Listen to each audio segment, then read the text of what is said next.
O empresário bilionário chegando, prometendo investir bilhões. Quem nunca sonhou com isso? Depois de principalmente ver o Chelsea, né, que mudou de patamar quando virou SAF, isso passou a ser um sonho aqui no Brasil. A gente está falando ali de 2020, 2022, onde vários clubes aqui no futebol brasileiro estavam ali meio que quebrando, né, por falta de dinheiro mesmo, né, e uma dívida altíssima. E aí começou essa febre aí das SAFs, né? A gente viu o John Textor aí assumindo o Botafogo e aí teve o declínio aí, a gente conferiu aí nos últimos dias. Vamos tentar conversar um pouquinho sobre isso nesse vídeo de hoje e tentar entender aí essa situação atual aí do Botafogo. Antes disso, se inscreva aqui no nosso canal, deixe seu like, isso ajuda bastante aqui no nosso trabalho.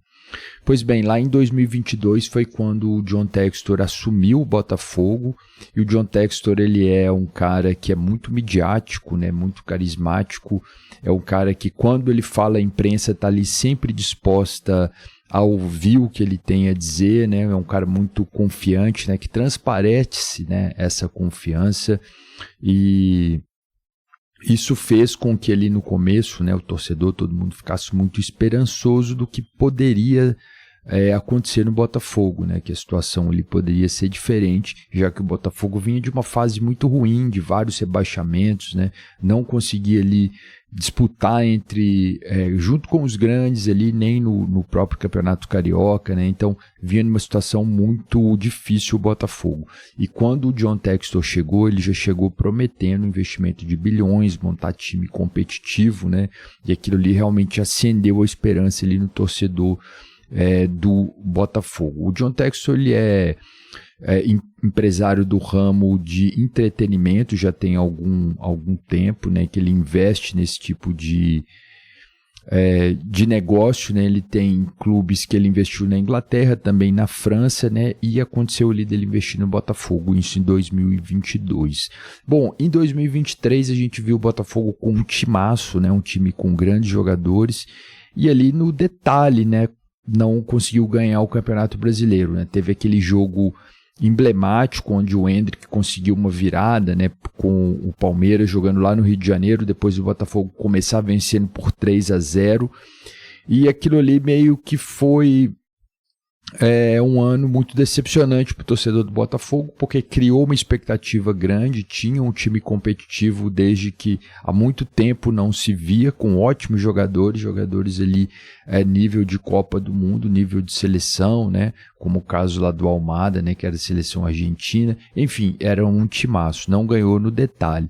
E aí 2024 foi a ascensão total ali do Botafogo, onde o Botafogo conseguiu ganhar o Campeonato Brasileiro, ganhou a Libertadores com um jogador a menos em cima do Atlético Mineiro, e foi ali o ápice dessa fase ali do Textor no Botafogo. Só que dali a gente já via que tinha alguns problemas. Eu anotei aqui algumas coisas. Por exemplo, em 2024, as dívidas do Botafogo elas estavam crescendo de forma ali silenciosa, apesar dos grandes investimentos.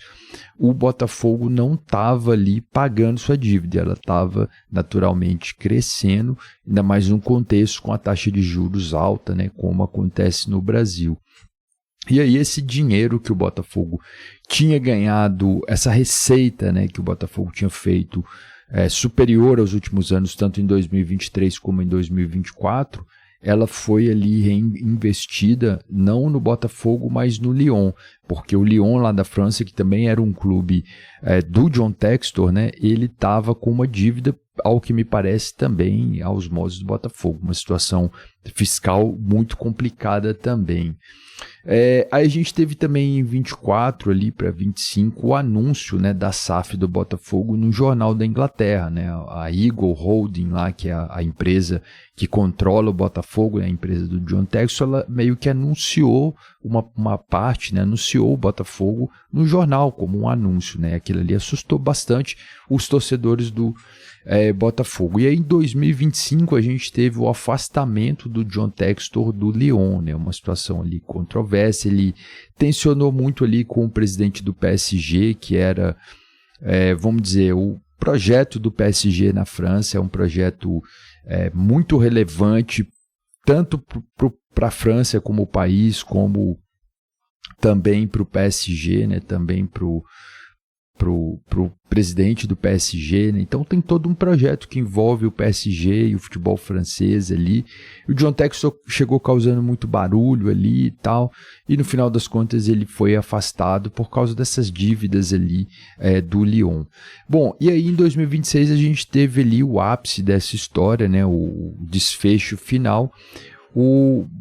Uma auditoria, né, ela apontou uma dívida de 2,753 bilhões, né, de reais no Botafogo.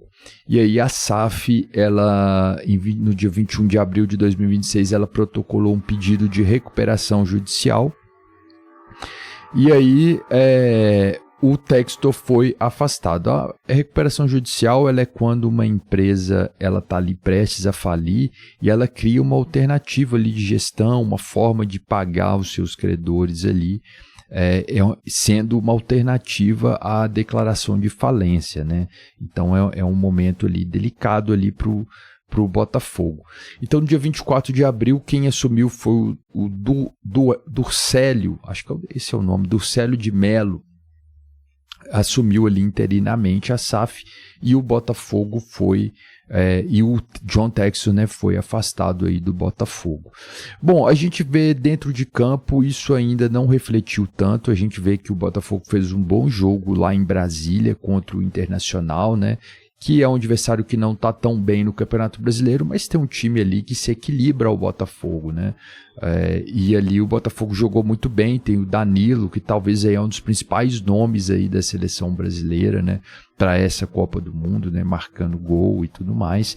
E inclusive teve a presença ali do John Textor. Bom, eu acho que essa SAF do Botafogo, essa situação aí, traz um momento assim de reflexão desse movimento de SAFs aí no Brasil, que é um movimento relativamente recente, né? Não tem nem aí, sei lá, não tem nem 10 anos, né? Isso acho que é depois de 2020, 2022 ali, que começou ali, que teve a lei da SAF, né? E que os clubes começaram a virar SAF. Só que não começaram a virar SAF por opção de gestão, falar, vamos fazer dessa forma, que essa forma é melhor. Tem alguns clubes jovens que começaram dessa maneira, né? Alguns clubes menores, né? Mas esses clubes tradicionais, esses clubes grandes aí da Série A, foi por questão de dívida mesmo, de precisar encerrar lá o CNPJ da associação e começar do zero novamente como SAF, né? Isso aconteceu com Cruzeiro, Vasco, Botafogo, né? Pensando aí nos principais. E um modus operandi que a gente tem visto aí desses investidores é o seguinte, né?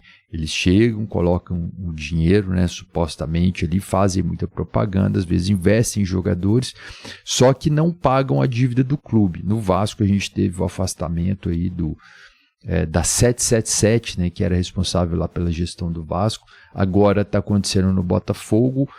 Com o Cruzeiro e com o Atlético Mineiro a gente também vê algo parecido, só que situações diferentes, porque os investidores são pessoas que estão mais ligadas ao clube, que são da cidade ali do clube, né? Não são investidores estrangeiros, né?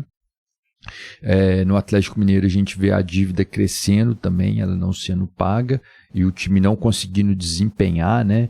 E é uma SAF que foi comprada ali por pessoas que faziam parte da diretoria do clube, pessoas que eram próximas ao clube, né, que eram ali mecenas do clube. No Cruzeiro, da mesma forma, a gente vê as receitas aumentarem, mas também não sendo pago aí essa dívida, né, essa dívida também aumentando, né, e a única SAF que a gente vê de certa forma mais estável é a SAF ali do Bahia, mas é uma SAF que o torcedor esperava ali que fosse disputar Campeonato Brasileiro, disputar Libertadores, e parece que não é nada disso, né? O City é o principal clube ali, né, desse grupo do qual o Bahia faz parte, né? E tá tudo certo ali com o Bahia ficar ali na posição de meio de tabela, não tem aquela, vamos dizer, aquela aspiração ali para conquistar títulos grandes, né? E é uma SAF de praticamente um país, né? Ali vai pertencer ali no final das contas à Arábia Saudita, e ali talvez os interesses de ter um clube de futebol são diferentes de interesses dos torcedores ou interesses de investidores aí, como a gente vê no caso do Botafogo e como aconteceu no caso do Vasco. Bom, a princípio é isso, a gente não sabe como que vai desenrolar essa história, né? O Botafogo tem uma lista de credores grande, né? As dívidas principais eles são com jogadores. E essas dívidas, em algum momento, elas vão começar a ser executadas, né? E a gente não sabe qual vão ser os próximos passos. Mas, a princípio, o John Textor afastado aí do Botafogo. Deixe aqui nos comentários aí sua opinião, o que você está achando dessa situação, como você vê essa questão das SAFs aí no futebol brasileiro. Eu fico por aqui, um abraço a todos e até a próxima.